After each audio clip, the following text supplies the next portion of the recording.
மக்களே இன்றைக்கி நம்ம எங்கே இருக்குன்னு பார்த்தீங்கன்னா, திருக்கழுக்குன்றம் பக்கத்தில முருகர் கோயில். இது எங்கே இருக்குன்னு பார்த்தீங்கன்னா, முள்ளுக்குளத்தூர். அந்த இடத்துல இருக்க முருகர் கோயிலுக்கு தான் இன்றைக்கி நம்ம வந்திருக்கோம். பார்த்தீங்கன்னா, அந்த முருகர் வெளிய வச்சுருக்காங்க பார்த்தீங்களா, அந்தமாரி அவ்வளோ சூப்பராக உள்ள அதோட நல்லாவே இருக்குது. இதுதான் என்ட்ரன்ஸு. இப்போ நம்ம உள்ளே போய்க்கிட்டுருக்கோம். இப்போ பார்த்தீங்கன்னா, இந்த முருகர் கோயிலில் வந்து ரொம்ப சின்னதாக இருந்த முருகர் கோயில் இன்றைக்கி வந்து ரொம்ப கல்யாணம் நிறைய விஷயம் இந்த முருகர் கோயிலில் நடந்துக்கிட்டு இருக்கு. இப்போ நம்ம உள்ளே போயிட்டுருக்கோம். இதுதான் என்ட்ரன்ஸு. இப்போ நீங்கள் உள்ளே பார்க்குறது தான் பார்த்தீங்கன்னா முருகர் வள்ளி தெய்வானோடு இருப்பார். இந்த இடம் பார்த்தீங்கன்னா, இது எங்கே இருக்குன்னு பார்த்தீங்கன்னா, கரெக்டாக திருக்கழுக்குன்றம் டு கல்பாக்கம் போகிற வழியில் முள்ளுக்குளத்துன்னு சொல்லிட்டு ஒரு வில்லேஜில் தான் இந்த முருகர் கோயில் அமைஞ்சிருக்கு.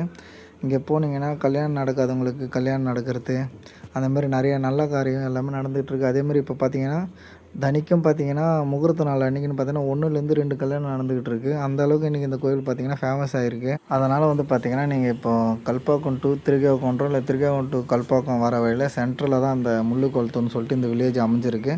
இந்த இடத்துல நீங்கள் வந்தீங்கன்னா கண்டிப்பாக இந்த கோயிலை விசிட் பண்ணிவிட்டு போங்க. அந்த அளவுக்கு சூப்பராக அந்த அளவுக்கு நல்லா நீட் அண்ட் க்ளீனாக வச்சுருக்காங்க இடத்துல. நிறைய கல்யாணம் நடந்துகிட்ருக்கு. நீங்கள் யார் வேணாலும் இங்கே வந்து கல்யாணம் வைக்கலாம். அதனால் பிரச்சனை கிடையாது. இதில் ஓரளவுக்கு பார்த்திங்கன்னா இந்த அளவுக்கு இந்த கோயிலை வந்து இன்றைக்கி எப்படியோ சின்னதாக இருந்த கோயில் இன்றைக்கி இந்த அளவுக்கு டெவலப்மெண்ட் பண்ணி இந்த அளவுக்கு நல்லா கொண்டு வந்திருக்காங்க. அது எல்லாத்துக்குமே காரணம் பார்த்திங்கன்னா முள்ளுக்குளத்தூர் மக்களும் இந்த கோயில் நிர்வாகம் தான் காரணம். அதனால் வந்து பார்த்திங்கன்னா முடிஞ்ச அளவுக்கு எல்லாருமே இந்த கோயிலுக்கு வாங்க, விசிட் பண்ணுங்கள். அந்த அளவுக்கு எல்லாமே அவ்வளோ சூப்பராக இருக்குது. சாமியை நல்லபடியாக கும்பிடுங்க. இப்போ பார்த்திங்கன்னா நம்ம சுற்றி தான் வியூ எடுத்துகிட்ருக்கோம். ஒவ்வொரு ஃபோட்டோவாக பார்த்துட்ருக்கலாம். அந்த அளவுக்கு நம்ம இப்போ வீடியோ எடுத்துகிட்ருக்கோம். இது எல்லாமே நவகிரகங்கள். நிறைய பேர் இந்த கோயிலில் பார்த்திங்கன்னா கூட்டமாக இருக்கும். இன்றைக்கி பார்த்திங்கன்னா இன்றைக்கி நார்மல் நாளேனாவே கோயில் வந்து இப்போ நம்ம வந்துக்கிறது டைம் பார்த்திங்கன்னா மதியம் 12 மணி. அதனால் மூடி இருக்குது. அதனால் நம்ம வெளியே இருந்து ஃபோட்டோ எடுத்திருக்கோம். அதனால் முடிஞ்ச அளவுக்கு எல்லோரும் வந்து ட்ரை பண்ணி பாருங்கள் மக்களே.